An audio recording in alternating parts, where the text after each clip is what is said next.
mungkin Hasan Nasbi punya etika sendiri bahwa itu tidak bermasalah. Ya silakan aja. Karena saya juga emang udah dari awal saya tidak percaya bahwa ini akan berjalan dengan normal. Nanti akan ada komentar, lo belum move on belum. Iya memang. Ngapain gue move on dari kerusakan? Enggak, kerusakan itu harus tetap kita tunjukkan. Saya bisa katakan pilkada di Jawa Barat itu adalah kontestasi karena ada banyak calon. Kalau pilkada Jakarta kan intervensi. Jangan bantah ini gitu loh. Karena ini fakta sejarah. Termasuk Fahri Hamzah rapat balak di DPR untuk merubah RUU pilkada. Mau keluar dari situ, mau coba bantah itu, saya katakan ini lot. Saya sarankan kepada Ridwan Kamil agar dia juga perlu curhat. Selain curhat kepada kekuasaan, karena banyak hal ya yang dia lagi ngehayal dia lempar ke publik ya. Satu Disneyland, hayalan. Kedua akan bikin stadion baru selain JIS. Itu hayalan lagi tuh, asal ngomong tuh. Ridwan Kamil itu ketika dicalonkan pada tanggal 19 Agustus itu adalah hasil dari pemufakatan jahat.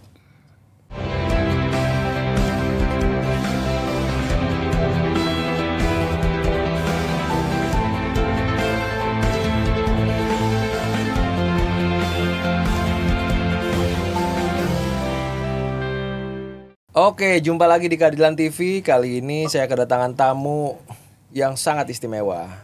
Beliau memang bukan yang pertama kali di Keadilan TV. Beliau adalah kritikus yang sangat luar biasa, selalu ditunggu.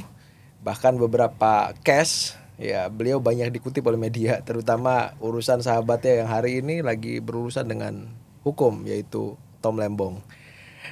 Tidak lain dan bukan Bang Geyes Khalifah. Sehat Bang? Alhamdulillah, waskurillah. Terima kasih banyak udah diundang lagi.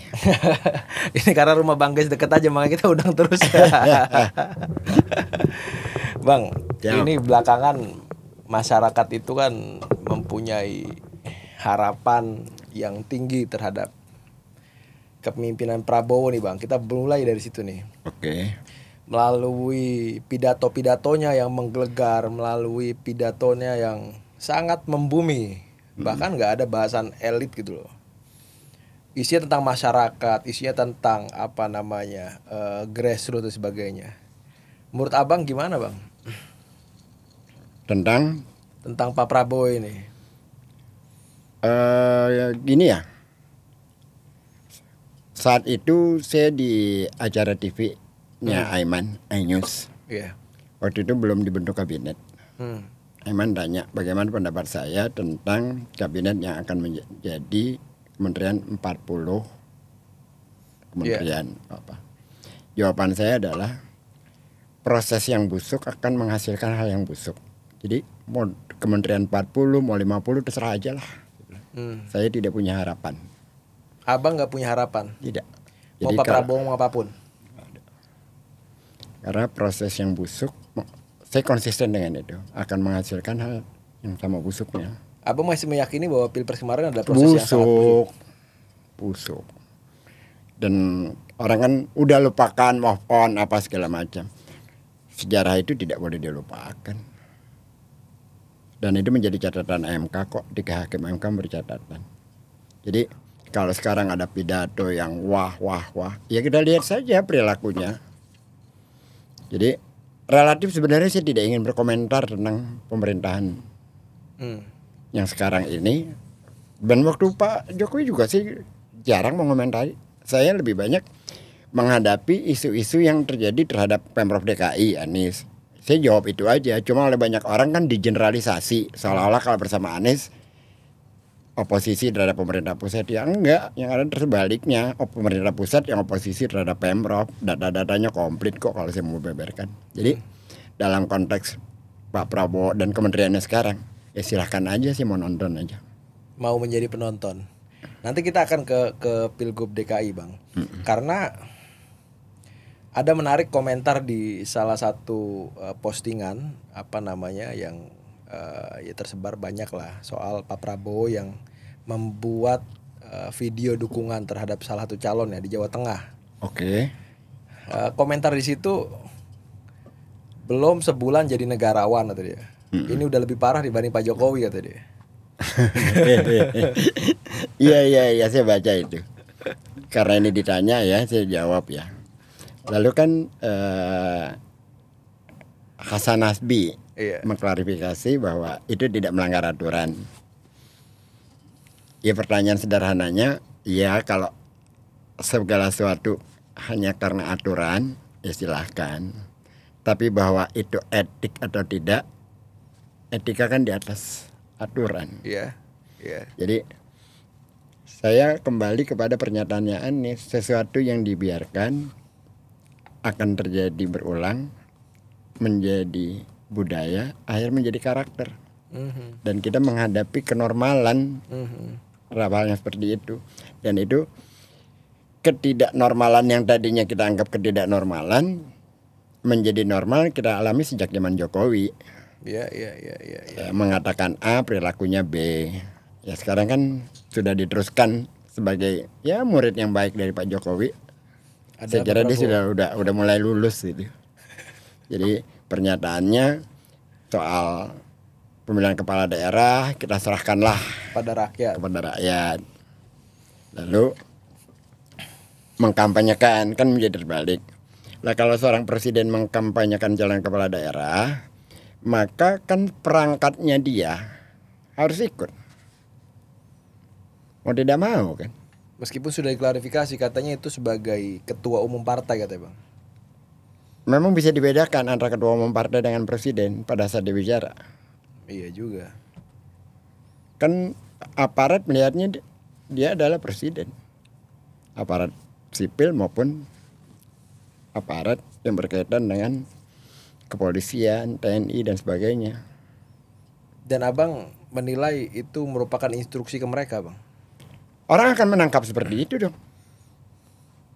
Kan secara tidak langsung orang menangkapnya seperti itu. Orang itu permintaan kok kepada masyarakat, kepada warga, berharap ya secara ditangkap kepada yang para ASN yang ada di sana mengarahkan dukungan kepada apa yang dikatakan oleh Pak Presiden. Dia kan atasan langsung dari semua perangkat. Secara etika ya mungkin Hasan Nasbi punya etika sendiri bahwa itu tidak bermasalah. Ya silakan aja. Buat saya nggak problem. Buat saya is okay, silahkan gitu. Karena saya juga emang udah dari awal saya tidak percaya bahwa ini akan berjalan dengan normal. Berkali lagi kepada proses yang busuk.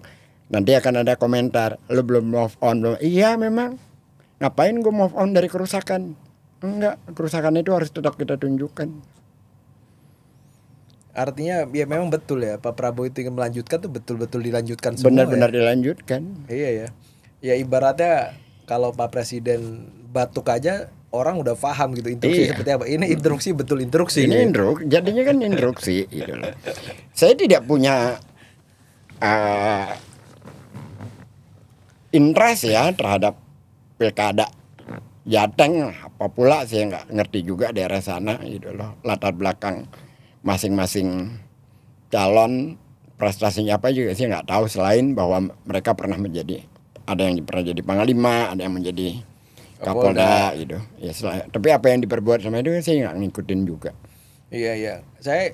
Kenapa saya berawal dari sana? Karena ini akan berimbas ke banyak daerah. Kemungkinan ke sana kan, Bang. Bisa jadi di Banten, bisa jadi di DKI, bisa jadi di Sumatera mungkin dan sebagainya. Ini kan akan berdampak ke sana. Cuman memang gong awalnya di Jateng ini. Iya.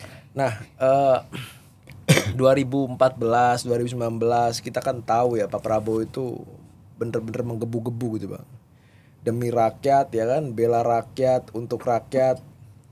Beda Bang dengan sekarang Bang. Ya itu retoriknya dia dari dulu seperti itu. Dia tidak pernah keluar dari retoriknya. Ya dia cuma punya gaya ya itu gitu loh. Gaya bicaranya ya seperti itu dari dulu, general, penuh dengan seolah-olah nasionalisme yang ada. Tapi pada fakta kenyataannya dia juga pragmatis. Ketika dia ingin maju sebagai calon presiden, dia membutuhkan Gibran yang itu harus melanggar aturan dan dia lakukan. Itulah kebusukan yang Abang Itu maksud. faktanya gitu loh. Kan kita nggak bisa melihat dari pidatonya terus kita percaya, kita lihat implementasinya kan. Ya dia seorang pragmatis.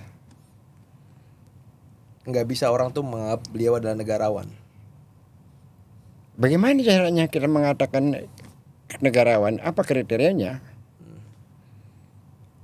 Kan yang kita lihat itu kan perilakunya. Pemberantasan korupsi, Bang. Ya kalau dia pengen berantas korupsi, judi online yang sekarang itu diberantas sampai ke akarnya, sampai seluruhnya. Kalau benar, kita lihat aja ke depan. Kan kita belum bisa menilai dia seperti apa kan. Kan masih baru ini. Iya. Kita lihat ke depan. Baru aja udah punya catatan ya. Ya, kita lihat aja. Iya, iya, iya. Gitu loh.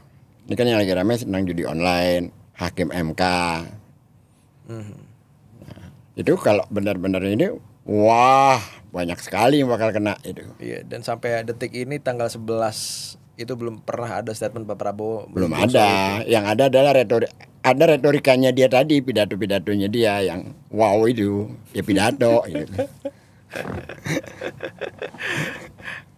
Nampaknya memang ini ya, Bang Kes sudah melupakan, bukan arti melupakan, sudah malas betul ngomong ini gitu, ngomong Iya. Pak Prabowo tuh udah malas betul. Malas. Karena udah ketebak arah jalannya, Bang. Iya, saya udah dengan latar belakang kemarin, oh ya sudah. Dan nggak ada harapan sama Enggak, sekali ya. saya tidak punya harapan. Nggak ada harapan bahwa Indonesia ini akan menjadi macan Asia dan lain-lain. Mimpi itu. Ilusi itu. Nah, dalam konteks Pilkada Jakarta, Bang. Ya. Pilkada Jakarta kan digadang-gadang Pak Prabowo juga full mendukung Ridwan Kamil. Fotonya tersebar di mana-mana itu, Bang. Oh ya. Di Instagram Pak Prabowo juga bahkan diposting gitu. Oh ya. Dengan Ridwan Kamil. Dengan Ridwan Kamil. Ini menunjukkan keberpihakan Pak Prabowo terhadap Ridwan Kamil itu. Gimana situasi kebatinan di Jakarta, Bang? Situasi kebatinan di Jakarta yang saya tahu, masyarakat hambar ya. Seperti tidak ada apa-apa. Seperti tidak ada pilkada. Jadi orang itu apatis terhadap pilkada DKI. Nggak ada tuh kita nongkrong di mana membicarakan pilkada, nggak. Kecuali kesibukan itu di antara para tim suksesnya. Dan lihat saja dari postingan-postingan itu kan tidak mengalami efek berantai. Iya. Artinya bahwa itu diposting oleh tim sukses berhenti di situ. Tapi tidak ada yang genuine dari yang lain-lain ikut men-share. Nggak ada. Itu dari masing-masing. Dan keriuhannya juga kan nggak ada juga. Iya. Nggak jadi keriuhan di beda ketika Anies ingin maju kan. Semua orang kita mengirim terus yang lain-lain ikut. Sekarang nggak ada. Dan mungkin ini kerja menjadi lebih capek. Karena masyarakat tidak merasa terlibat dari calon-calon yang ada itu. Otomatis mereka harus kerja dua kali lebih keras. Karena tidak ada keterlibatan, tidak ada panggilan secara hati. Kan bedanya gini. Saya bisa katakan pilkada di Jawa Barat itu adalah kontestasi. Karena ada banyak calon. Iya. Kalau pilkada Jakarta kan intervensi. Intervensi. Gimana? Kan calonnya kan dropping. Ridwan Kamil itu ketika dicalonkan pada tanggal 19 Agustus itu adalah hasil dari pemufakatan jahat dengan memborong 12 partai. Tidak ada satupun partai yang bisa mencalonkan lagi kecuali dia. Itu kejahatan terhadap demokrasi. Hingga lawannya kotak kosong atau calon independen. Nggak ada lagi kan. 19 Agustus itu sebuah deklarasi pencalonan yang merupakan deklarasi sekaligus kemenangan. Iya. Waktu itu PDI belum bisa itu. Nggak bisa gitu loh. Belum Jadi ada putusan MK. jangan bantah ini gitu loh. Karena ini fakta sejarah. Termasuk Fahri Hamzah yang bicara panjang lebar di situ. Dia bagian dari persoalan kejahatan demokrasi dan termasuk yang ada di sana semua.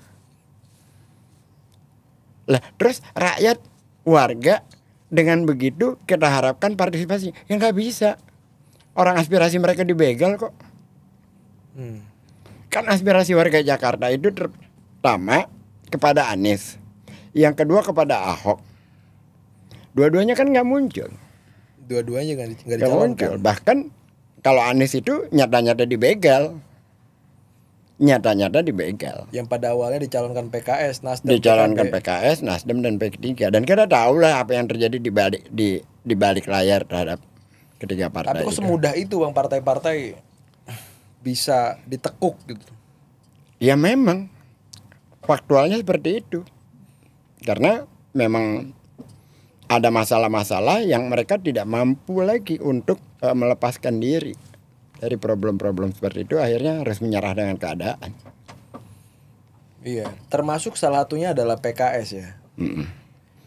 Yang dari awal tuh mendukung Mas Anies.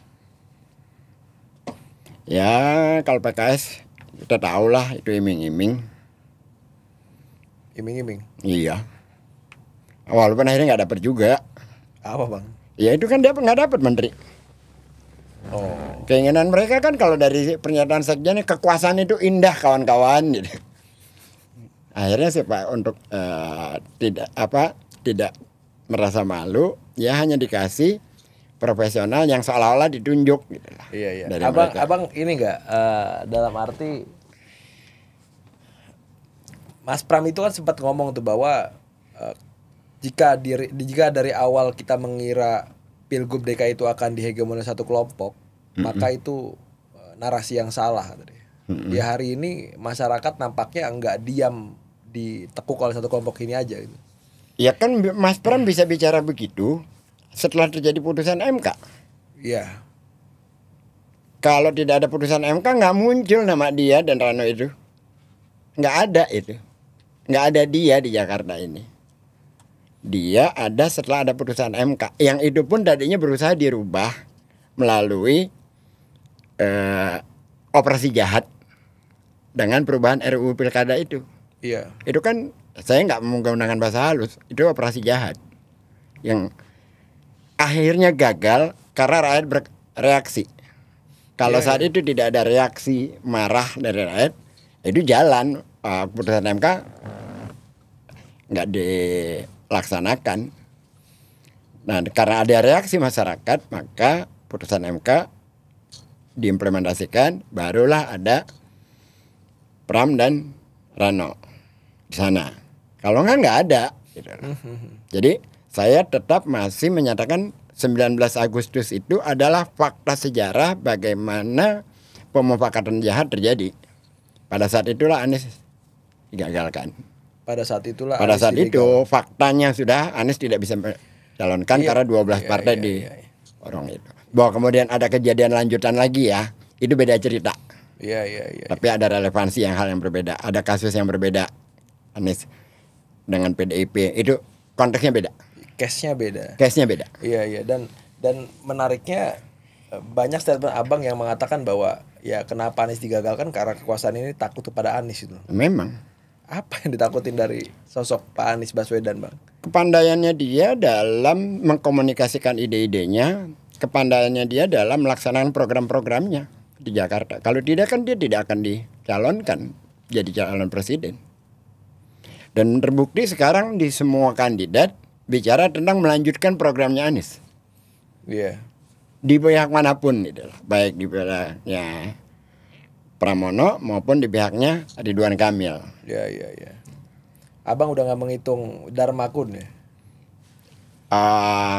Bukan tidak menghitung ya, realitas politiknya memang saat ini dia tidak cukup kuat untuk menjadi sebuah faktor. Dan di DKI itu kan salah satu yang diributkan selain akhirnya melanjutkan program Anies adalah perebutan anak abah yang dalam tanda kutip adalah kelompok yang Pak Anies gitu. Iya. Satu sisi anak Abah ini juga banyak yang mengasumsikan ini adalah orang-orang PKS, Bang. Bener nggak sih itu? Simpatisan iya. Jadi kan beririsan antara pemilih Anies dengan pemilih PKS. Tapi mengatakan mereka adalah orang-orang PKS, ya tidak. Mereka simpatisan PKS, iya gitu lah. Dan tidak otomatis dengan kejadian ini mereka tetap memilih Ridwan Kamil dan Suswono yang didorong oleh PKS. Tidak otomatis, bahkan cenderung lari dengan kejadian kemarin. Iya, kenapa saya singgung itu? Karena beberapa orang mengatasnamakan anak Abah dan mendeklarasikan ke RK misalkan, Bang. Ya itu kan Satu sisi Mas Anies juga belum ngomong apa-apa gitu loh. Iya, itu kan ketidakpercayaan diri karena dia tidak bisa mengatakan saya mendukung RK. Lalu orang lain ikut. Kan tidak membawa gerbong jadinya. Memang siapa dia? Iya. Otomatis dia harus mengatasnamakan anak Abah mendukung itu karena ketidakpercayaan diri. Dan itu kebohongan publik. Mas Anies belum ada statement Belum ada apapun. statement seperti itu, belum ada. Tapi Mas Anies sendiri itu. Tapi kalau saya nih ditanya ada kemungkinan nggak mendukung RK? Ya nggak mungkin. Karena Ya dia bagian dari operasi jahat kok. terlepas RK punya banyak prestasi dan Suswono Apa adalah PKS prestasinya? di Jawa Barat misalnya, Apa prestasinya? membuat banyak masjid, bendungan dan lain-lain. Mana bandingkan tuh apa yang terjadi. Gini aja deh, yang mudah, simpel, sederhana. Dia kan arsitek. Taman di mana di Jawa Barat yang mendapat penghargaan internasional berkali-kali. Yang dilakukan Anies debat Ekopark. Ini bukan prestasi secara pribadi ya, secara government. Pemerintahan. Debat Ekopark sudah ketiga kalinya. Belakangan malah dapat lagi dari Seoul. Iya. Itu loh. Belum lagi Jaki. Belum lagi tentang pemetaan tanah waktu itu internasional tuh. Prestasinya Pak Anies di Jakarta. Bandingkan aja dengan yang dilakukan di Jawa Barat. Yang banyak kekecewaan kok kalau saya baca di media sosial tuh terhadap apa yang dilakukan. Kemarin dia ngomong tentang akan membuat Disneyland di Pulau Seribu. Iya. Di pulau mana? Pulau mana di Pulau Seribu yang pulaunya kosong, ada sekian puluh hektar gitu loh. Iya. Pulau paling besar di Pulau Seribu itu saya lupa ya, bukan Pulau Pramuka, pulau 60 hektar itu pulau. Astagfirullah, saya lupa itu tapi ada. Itu padat penduduk. Yang lainnya itu kecil-kecil aja. Di Pulau Seribu itu ada 108 pulau. Iya, tapi kan itu imajinasi aja, Bang, katanya. Hayalan. Yang tidak realistis. Ya kan? Ya. Kan dia sedang banyak hal ya yang dia lagi ngehayal dia lempar ke publik ya. Iya. Satu Disneyland, hayalan. Kedua akan bikin stadion baru. Pengganti selain JIS. Iya. Itu hayalan lagi tuh asal ngomong tuh. Dan hayalan kalau dilempar ke publik sama juga kebohongan nih. Karena nggak realistis. Iya. Tuh kan? Bikin stadion baru. Kemarin dia bicara lagi tentang akan membuat gym apa gitu untuk di shelter busway. Iya. Taman di Jakarta itu ada 420 lebih dan disediakan tempat-tempat olahraga buat masyarakat itu. Shelter busway itu adanya tengah jalan, mau ditaruh di mana kan? Kapan orang sempatnya, antri aja panjang kok. Kan itu. Jadi saya kira gini deh. Ini keciri orang yang nggak pernah naik busway ini, Bang ya. Akhirnya nggak tahu Jakarta seperti Nggak tahu apa. Jakarta. Terus kan dia bicara tentang mobil curhat. Iya. Saya sarankan kepada Ridwan Kamil agar dia juga perlu curhat selain curhat kepada kekuasaan. Karena yang dia katakan mobil curhat, Anies sudah buat jauh lebih baik dari itu. Layanan psikologis kepada masyarakat Jakarta di puskesmas di tiap kelurahan. Sudah ada. Nah silahkan Ridwan Kamil curhat tuh ke sana. Pelayanan itu tuh ya. Pelayanan itu. Sepertinya dia lagi punya problem nih dengan kalau saya baca di Tempo bahwa mesin dingin partai-partai yang mendukung dia bubar jalan macam-macam gitu. Makanya dia perlu menghadap Pak Prabowo, perlu menghadap Jokowi. Nah sebelum dia curhat lewat mobilnya nggak laku itu, silakan yang sudah dilakukan oleh Anies saja. Di Jakarta sudah dibuat layanan psikologis di puskesmas di tiap kelurahan, udah ada. Jadi silahkan dia curhat ke sana. Ya apa yang disampaikan oleh Ridwan Kamil sebenarnya semuanya nggak realistis ya. Satu, tidak realistis, yang kedua hanya ingin terlihat berbeda. Kemarin dia katakan lagi bahwa akan dilakukan pasar murah di tiap-tiap kelurahan. Ya. Warga Jakarta sudah tahu dari zaman Pak Anies itu pasar murah untuk pemegang KJP Plus itu di taman-taman dilakukan, bukan di kelurahan, jadi nggak mengganggu kinerja kelurahan. Ya. Itu dilakukan di taman-taman kota yang 420. Itu tiap bulan dilakukan itu, walaupun setelah itu di masa Pak Heru terjadi perubahan-perubahan ya. Tapi sembako murah itu udah berjalan dan itu udah menjadi kegiatan rutin di Jakarta. Nah, dia mau coba seolah-olah itu baru. Lah warga kan tahu udah dijalanin. Jadi ya ini orang memang lahir dari intervensi sih jadi calon gubernur itu. Dan nggak menutup kemungkinan partai-partai lain juga seperti yang kayak Tempo katakan ya. Ya cabut sendiri-sendiri, gerbong kosong akhirnya. Gerbong kosong akhirnya. Jadi ya kenapa saya merasa bahwa bukan merasa, saya melihat di banyak tempat, bergaul dengan banyak orang, ya ternyata ini salah satu yang membuat warga apatis. Pertama, aspirasi mereka dibegal. Yang kedua, apa-apa yang dilontarkan itu tidak menjadi kebutuhan mereka, tidak membumi gitu loh. Iya, Mas Anies kan pernah cerita tuh bahwa sampai ada warga yang menangis ngadep ke beliau ya kan. Warga kampung Susun Akuarium, ratusan itu datang ke sana. Yang pengen banget sebenarnya Mas Anies untuk maju. Gitu. Dan kayaknya ini nggak ada di calon-calon lain gitu. Nggak ada. Bahkan begini, saya berani katakan kalau pada saat itu yang dicalonkan adalah Anies dengan situasi yang dialami kemarin, saya akan katakan pada Anies, ini sebaiknya mundur. Ini nggak sehat, ini nggak benar. Dan saya yakin juga Anies tidak akan mau berada dalam posisi seperti itu, di mana seluruh partai diintervensi hanya untuk mendukung dirinya seorang. Tidak akan mau, seorang Anies Baswedan tidak akan mau. Tapi Ridwan Kamil menikmati.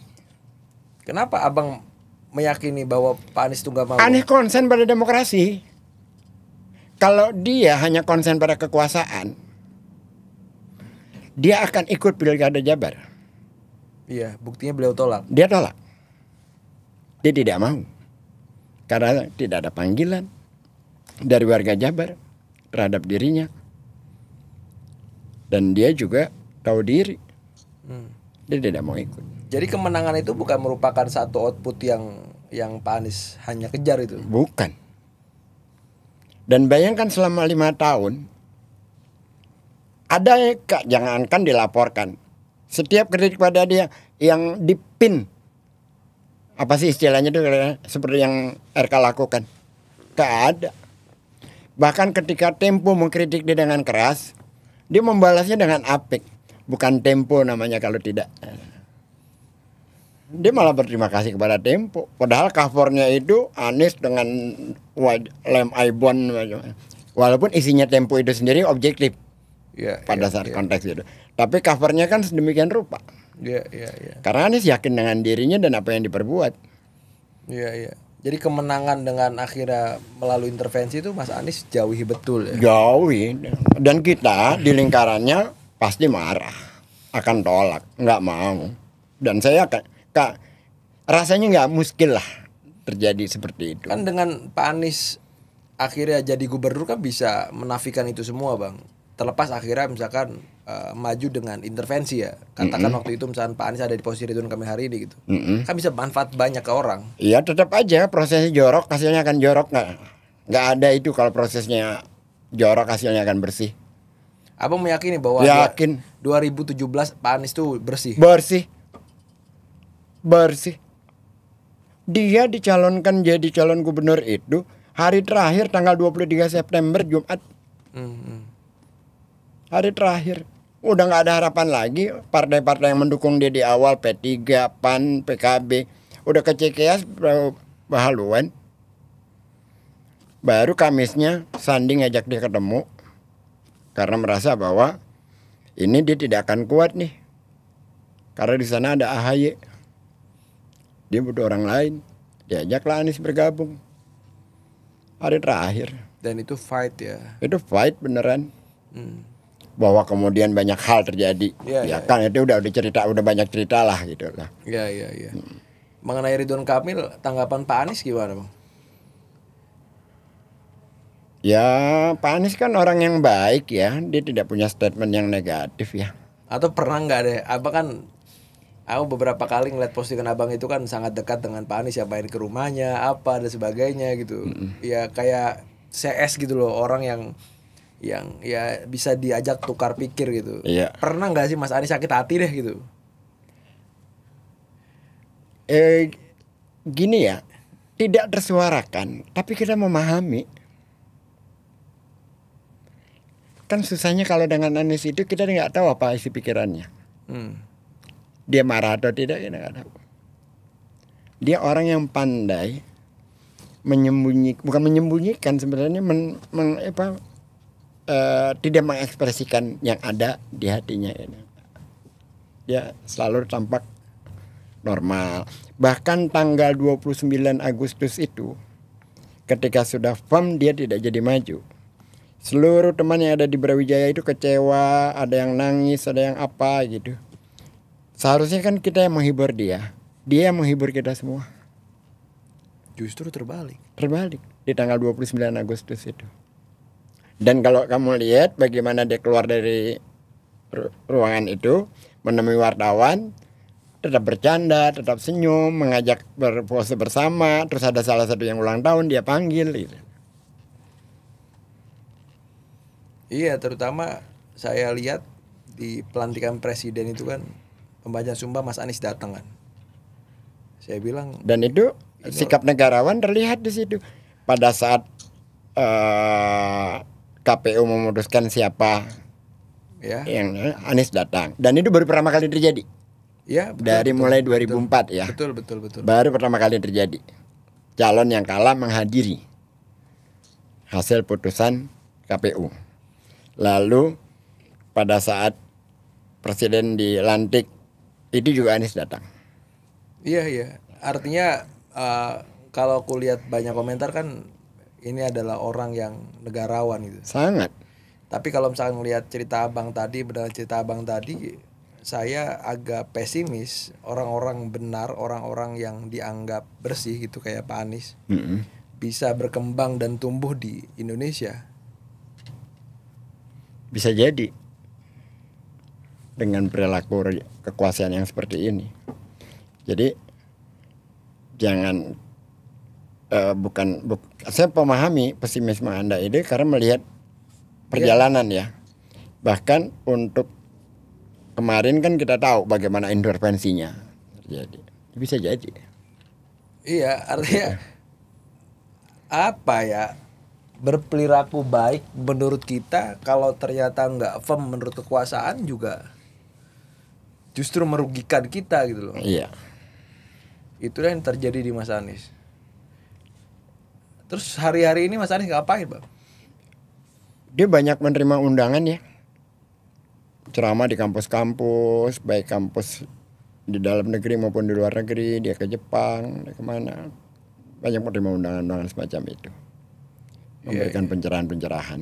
Orang seperti dia tidak pernah kosong lah gitu. Nggak pernah nganggur. Nggak pernah nganggur. Selalu ada saja yang dilakukan. Nggak rugi. Justru sebenarnya kalau saya baca psikologis dari pendukung Mas Anies, ya bangsa kita rugi meninggalkan orang yang kayak Pak Anies gitu. Pastinya. Kan sudah dibuktikan 5 tahun di Jakarta. Kalau Anda lahir dan besar di Jakarta, Anda mengalami sebuah lompatan besar yang namanya transportasi publik. cover area transportasi publik di Jakarta di masa sebelum Anies itu 46%. Selesai Anies menjabat itu sampai selesainya mencapai 90% lebih. Melalui dengan Jaklingko itu.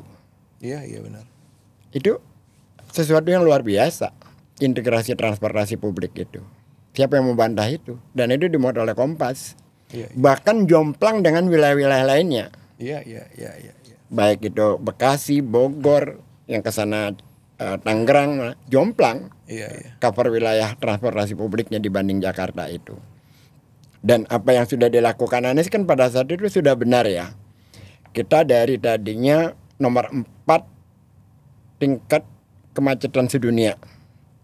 Turun ke 10. Turun lagi ke 23 apa berapa, turun lagi ke nomor 41. Karena dengan dia perbanyaknya ruang-ruang ketiga agar orang mau pindah dari transportasi pribadi menjadi ke transportasi publik.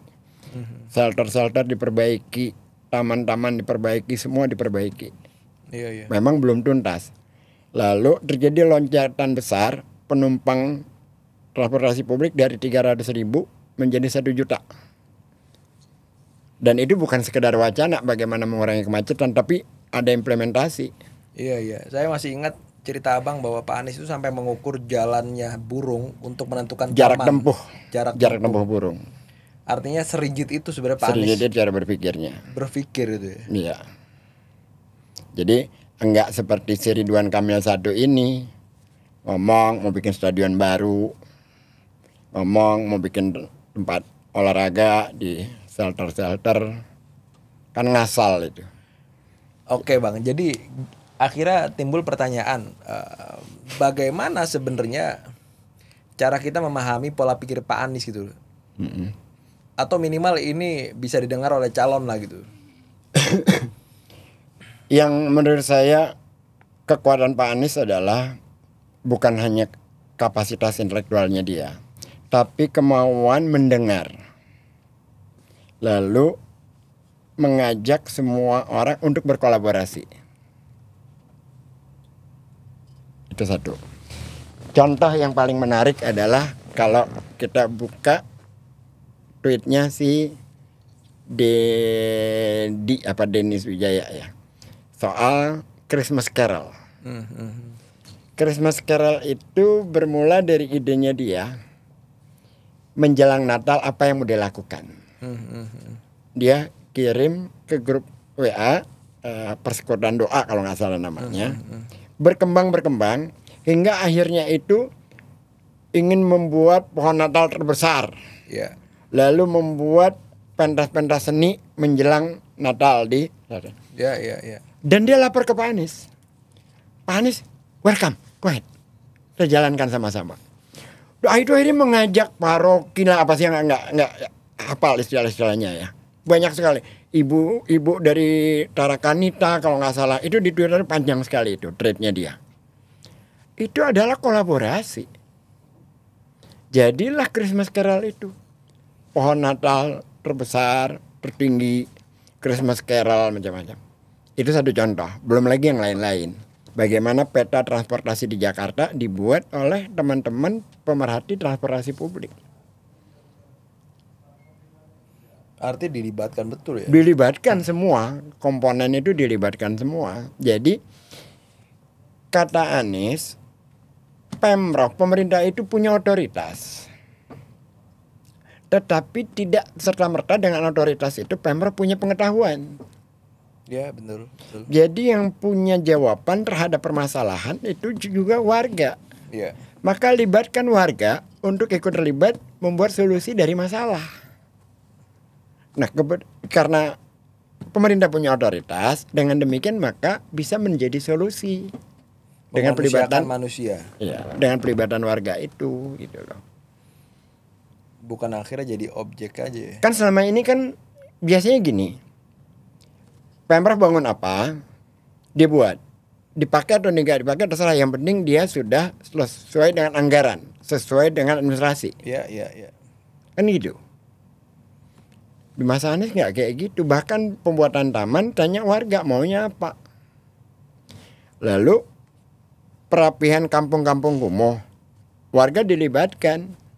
Jadi speknya itu tidak berkurang karena mereka buat tempat mereka sendiri. Ya semennya jadi sesuai, pasirnya sesuai, besinya sesuai.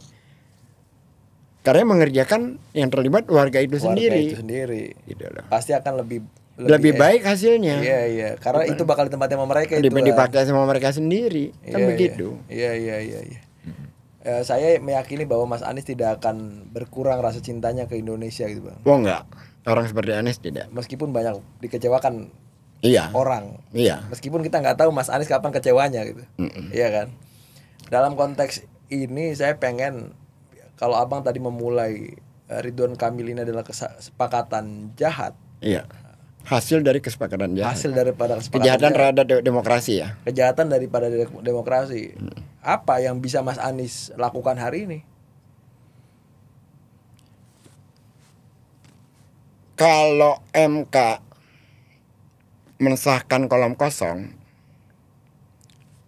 harusnya warga punya tempat untuk mengekspresikan kekecewaan karena dibegal ya. Iya. Tapi kan sampai hari ini kan belum. Dan saya yakin Mas Anies nggak meminta untuk ke sana. Ke sana. Dalam arti nggak mungkin instruksi udah pilih kota kosong aja misalkan. Bisa. Bisa jadi. Bisa jadi. Orang seperti Anies kan dia mantan aktivis. Jangan lupa ya. Dia punya mental petarung untuk punya.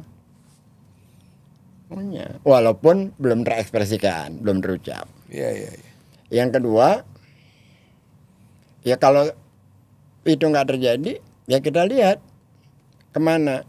Tapi saya tidak mewakili Pak Anies dalam konteks ini. Saya sama sekali tidak mewakili Pak Anies. Saya mewakili diri saya sendiri. Sangat aneh kalau saya dan teman-teman itu beralih ke Ridwan Kamil. Aneh. Itu sama saja saya menyempurnakan kejahatan yang dilakukan oleh rejim terhadap Anies, terhadap pembegalan aspirasi warga. Kan logikanya begitu. Dan jangan lari dari tanggal 19 Agustus.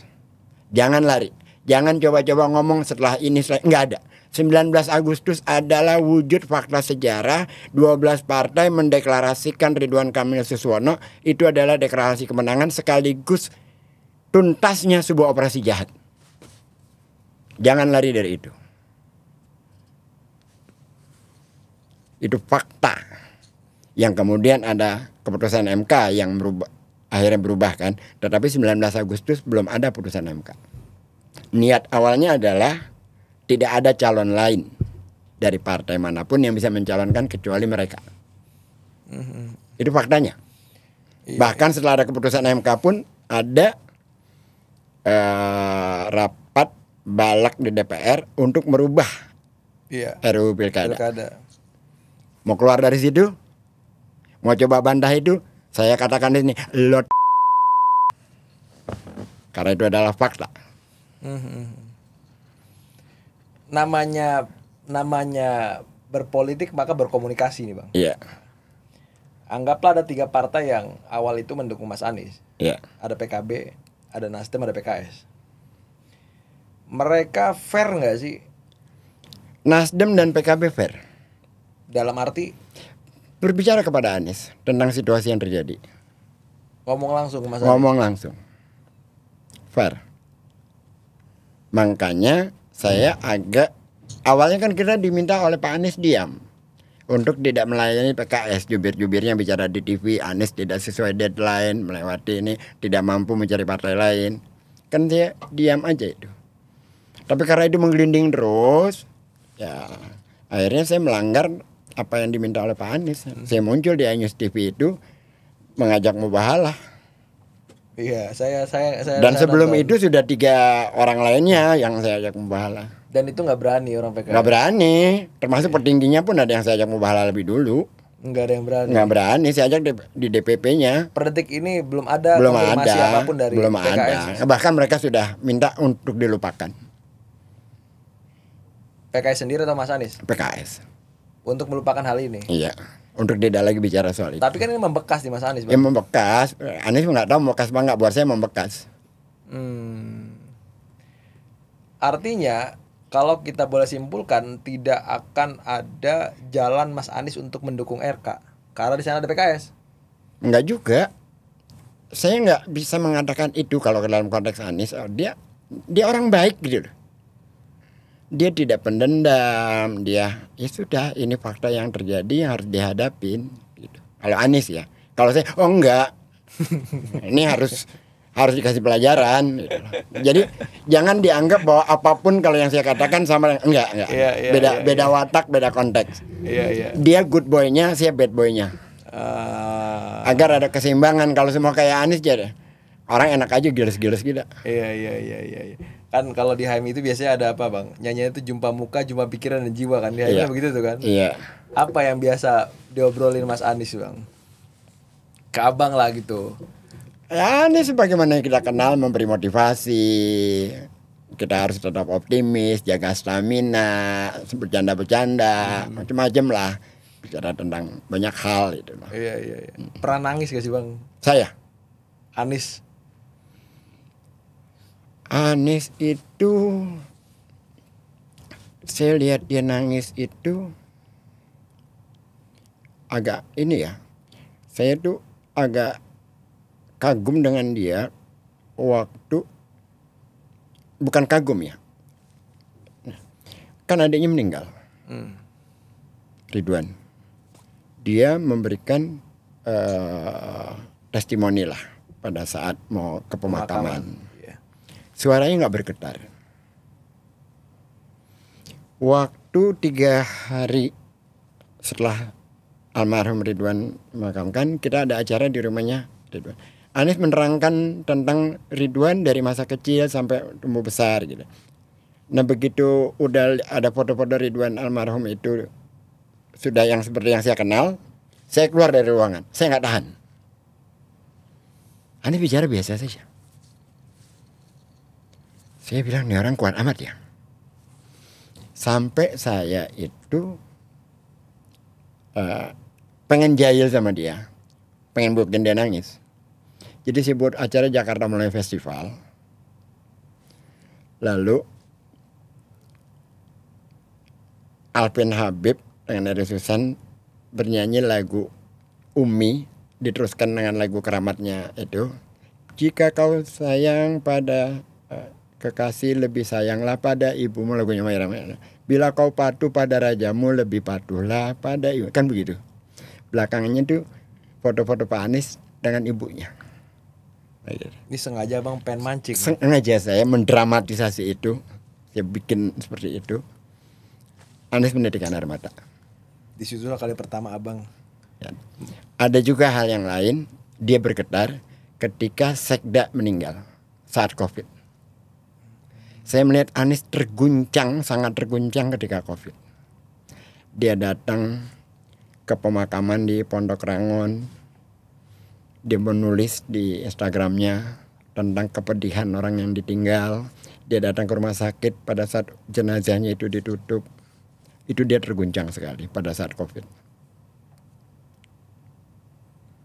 Dan Pak Anies tuh nggak ada berubah bang ya? Dari awal abang kenal dengan perasaan ini? Nggak ada perubahan. Dengan track record Pak Anies kan naik terus nih. Iya. Jadi nggak ada menteri, perubahan. jadi gubernur, jadi calon presiden kan naik nih bang. Iya, nggak ada perubahan. Anies tetap seperti yang kita kenal. Makanya tidak ada satupun langkah saya yang tidak saya komunikasikan dengan dia dalam konteks politik. Apapun itu. Apapun itu. Misalkan Rano mau datang ke rumah saya. Sebelum datang, saya tanya ke Pak Anies. Yes. Rano mau datang ke rumah. Gimana? Anies jawab, go ahead, terima. Masa tamu mau datang nggak diterima? Tapi saya bukan mengabarkan. Kalau yang lain itu tuh yang pada dukung KRK ngomong sudah izin Pak Anies. Walah, saya ngasih kabar bukan. Saya enggak. Saya mengkomunikasikan dan tanya. Saya tidak menggunakan otoritas saya walaupun itu rumah saya. Sama sekali enggak ada. Saya tanya. Dan kalau Mas Anies nggak ngizinkan, abang nggak temuin? Enggak. Waktu itu Mas Anies ngizinkan bang ya? Dan memberikan titipan. Terima saja tamu, kok masa nggak diterima? Dari Suswono dan RK? ada yang ngontak abang bang? Nggak ada sampai hari, karena udah tahu ya sikap saya kalau untuk dua orang itu ya.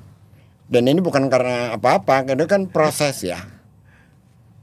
Proses terjadinya pilkada ini kan kita ngerti. Jadi mereka mungkin udah berat lah. Iya. Ya kalaupun datang ke saya ngobrol, tetap aja tidak ada yang bisa bantah soal 19 Agustus itu. Iya. Nggak bisa diklarifikasi. Saya kan permintaan saya itu harus diklarifikasi. Kan nggak mungkin bisa diklarifikasi. Udah menjadi fakta. Iya.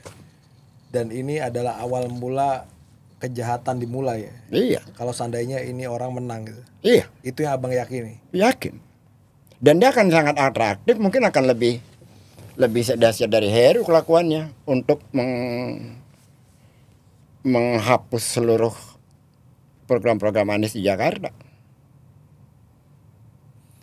Orang-orangnya Mas Anies, pendukung Mas Anies tahu itu nggak sih bang?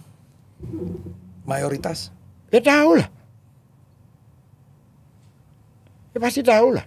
Tapi bahwa yang tahu itu ada yang tetap konsisten, ada yang pragmatis kan beda-beda.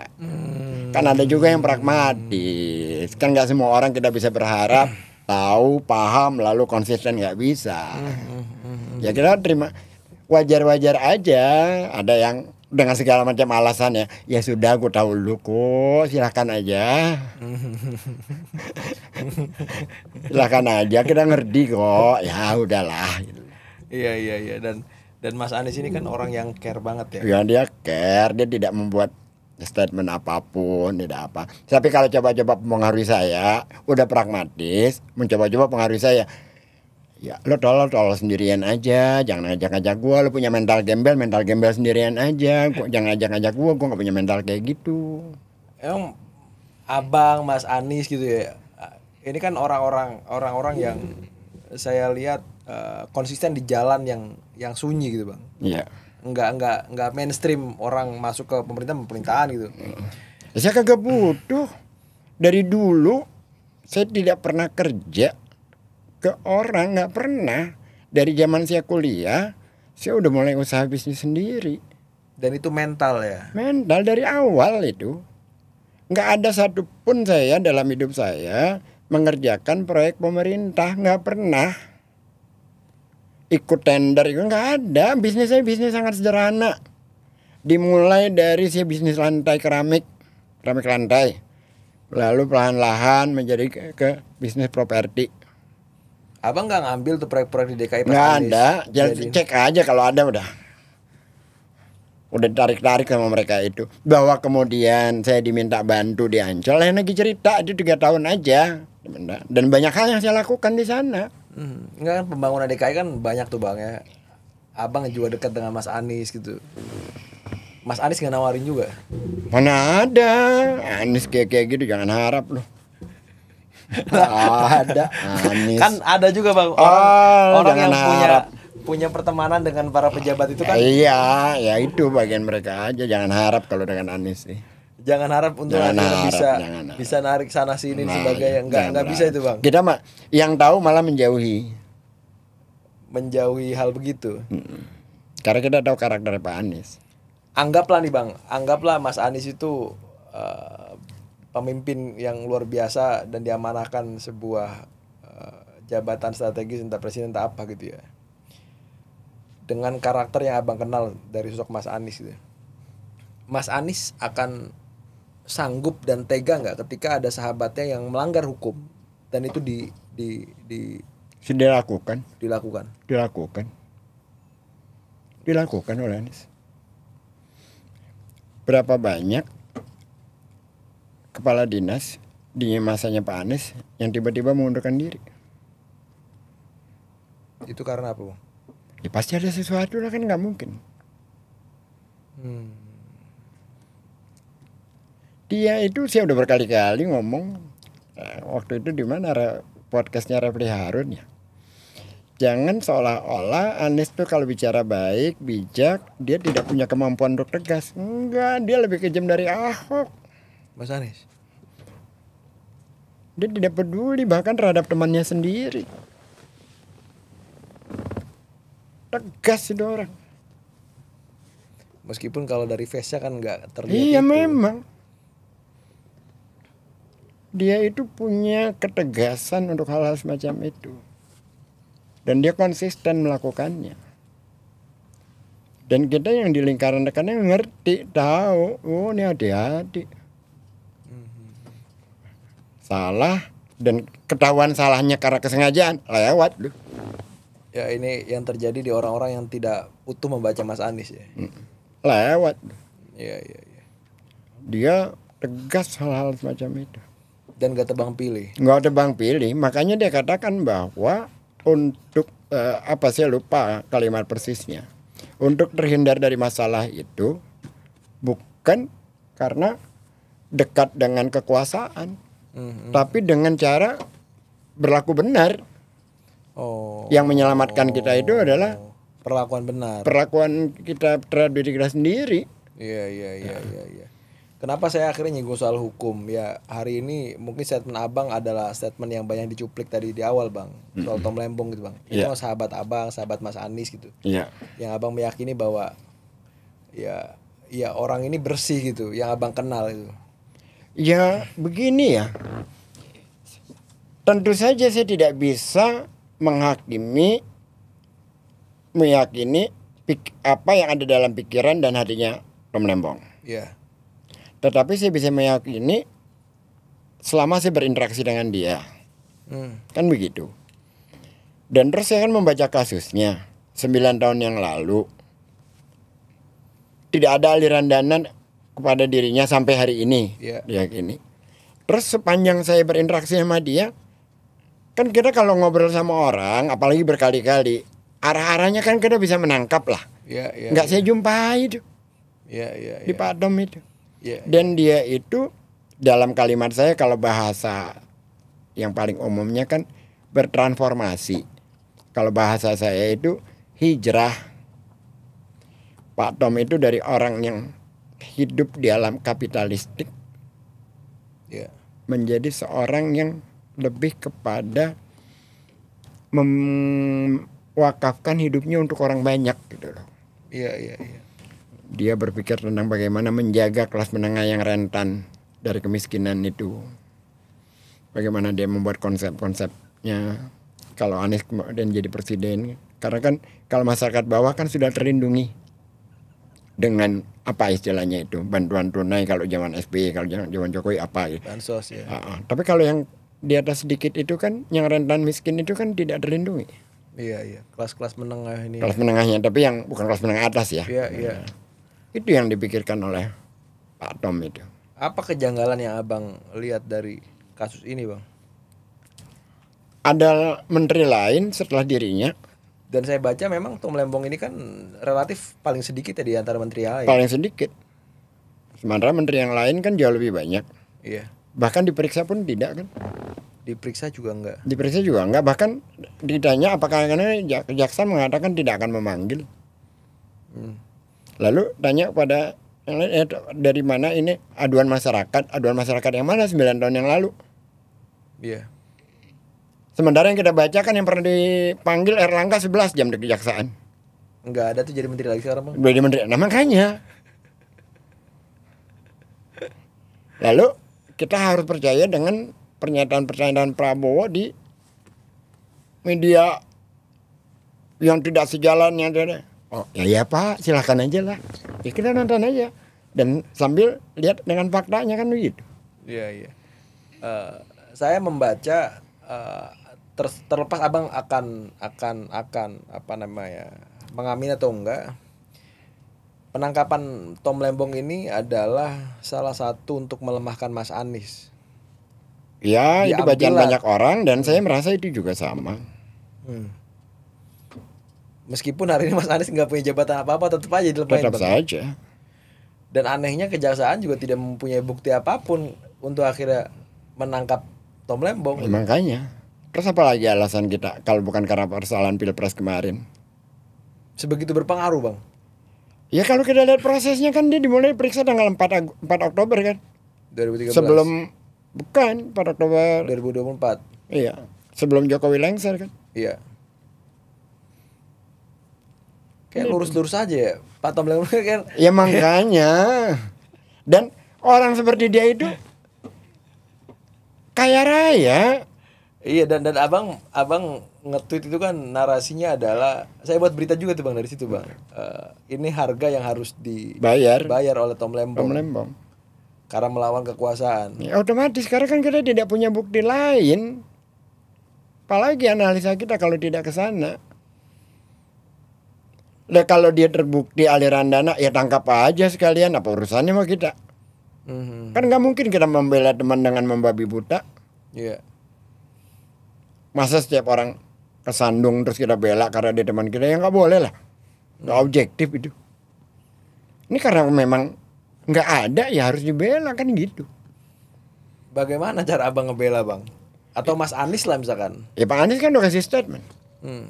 Bahkan bukan hanya Pak Anies, Dino Patijalal dan para ahli-ahli hukum yang lain juga sudah, yang selama ini tidak berada di dalam lingkaran Pak Anies. Sudah banyak statement-statement semacam itu. Mungkin kalau orang melihat bagaimana saya berstatement karena saya punya kedekatan. Ini yang lain kan enggak. Pak Dino Patijalal Iya. kan kubunya beda kalau pakai bicara perkubuan ya. Iya. Beda. Dia kan melihat secara objektif. Ada orang luar yang ngomong juga sama. Yang ngomong sama banyak. Ini udah menjadi seperti rahasia umum bahwa ini dikerjain. Lebih banyak sisi politiknya ketimbang sisi hukum ya. Sisi hukumnya ini dikerjain. Dan ini yang bahaya. Bukan lagi bahaya, ini udah terjadi berkali-kali. Dan seharusnya kalau tadi abang nyinggung soal judi online, Budi Ari juga seharusnya cepat dipanggil untuk itu. Cerdas lu ya.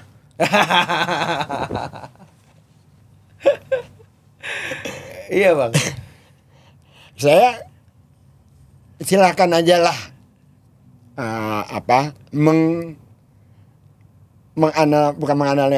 mengkaitkannya gitu loh. Karena itu analisa yang logis gitu loh. Iya. Iya, agak ini. Akhirnya masyarakat bingung nih bang. Bingung. Kemarin kita podcast misalkan dengan siapa yang mantan hakim MA itu? Ya Allah lah, lupa saya. Gayus Lumbun misalkan. Dia bilang kalau masyarakat ini udah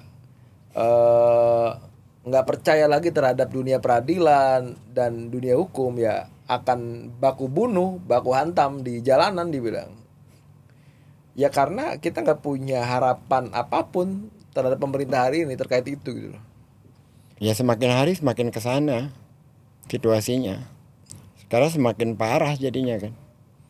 Iya benar. Karena ya, orang menonton lama-lama marah. Jadilah Iya. hal-hal di luar aturan yang seharusnya berlaku dengan aturan. Dan abang meyakini bahwa ketika Tom Lembong ini bersalah, abang akan bela juga. Ya enggak lah, ngapain kita bela-bela? Kan ada orang yang begitu bang, karena kawannya akhirnya dibela gitu. Karena akhirnya dia mau tunduk kekuasaan akhirnya dibela misalnya. Ya gua kan bukan Fahri Hamzah. Bukan Ali Muhtar Ngabalin. Dan abang gak ada sangkut paut juga sama mereka ya. Nggak ada urusan. Dalam arti takut proyek yang gak ada, orang gak pernah dikasih proyek. Kagak ada urusan, bukan nggak dikasih, nggak pernah mau. Nggak pernah nyari kayak begituan. Saya hidup dengan apa adanya. Saya menikmati hidup saya. Iya. Ngapain sih? Bebas merdeka adalah pilihan yang paling enak, paling nyaman. Iya. Tadinya anti Jokowi, terus jadi pendukung Jokowi. Tadinya anti Prabowo, terus jadi pendukung Prabowo. Ya silakan aja tuh mereka, bukan gua. Karakteristik bangsa kita begitu, Bang. Nggak tahu saya. Sebagian ada yang kayak gitu. Ya semoga kita dijauhi dari hal-hal semacam itulah. Tapi kita dipertontonkan begitu sebagai kita masyarakat. Dipertontonkan gitu loh. Mendapat award sebagai pembohong dari PSI, lalu PSI menjadi pemujanya, begitu. Menjadi pengkritisi Jokowi paling lantang, lalu menjadi pemujanya Fahri Hamzah, lalu deklarasi Ridwan Kamil sambil mendiskreditkan Anies. Siapa lu? Ngomong gak pakai data. Ya itu karena hasad aja. Capek, udah jadi anggota DPR, udah lantang di mana-mana. Nggak pernah dicalonkan jadi gubernur, nggak pernah dicalonkan jadi presiden, tiba-tiba Anies pok. Ya sebagai sesama aktivis punya rasa hasad yang luar biasa. mulailah bakal masuk penjara lah apa segala macam. Apa urusannya Anies masuk penjara? Lo kali dengan urusan benur. Dari mulutnya dia ya saya bantah karena kan dia yang mulai. Saya kalau orang nggak mau mulai saya nggak ngomong. Tapi kalau ada yang seperti itu gue lebih keras lagi gitu loh. Iya, itulah karakter anak-anak Betawi, Bang. Iya. Saya nggak mau jahil-jahil sama orang, nggak mau saya. Tapi kalau dia mulai ya gue layanin. Lu jual gue borong. Begitu. Iya. Harapan Bang untuk kepemimpinan hari ini Nggak ada. di DKI. Ya semoga Ridwan Kamil kalah. Sesimpel itu. Simpel aja. Dengan siapapun yang menang selain Ridwan Kamil. Mau itu Dharma Pangrekun, mau itu Pram. Karena itu harus ada hukuman. Permufakatan jahat harus kita stop. Harus di stop. Kalau kagak kan akan terulang gitu lah. Kasihan anak cucu kita, Bang. Iyalah. Iya. Oke Bang, makasih Bang. Sama-sama. Luar biasa. Obrolan daging semua. Langsung telak gitu. Akhirnya saya sedikit banyak memahami bagaimana Pak Anies gitu melalui cerita Abang gitu. Sosok yang punya komitmen besar terhadap tumbuh dan berkembangnya bangsa ini, Bang. Iya, luar biasa kalau dia sih. Dan gak ada rasa takut. Nggak ada. Dia luar biasa itu. Hatinya besar, lebar. Oke, teman-teman Keadilan TV, inilah obrolan kita siang ini. Semoga bisa bermanfaat untuk teman-teman semua. Jangan lupa like, komen, dan share. Dan nantikan video selanjutnya. Salam.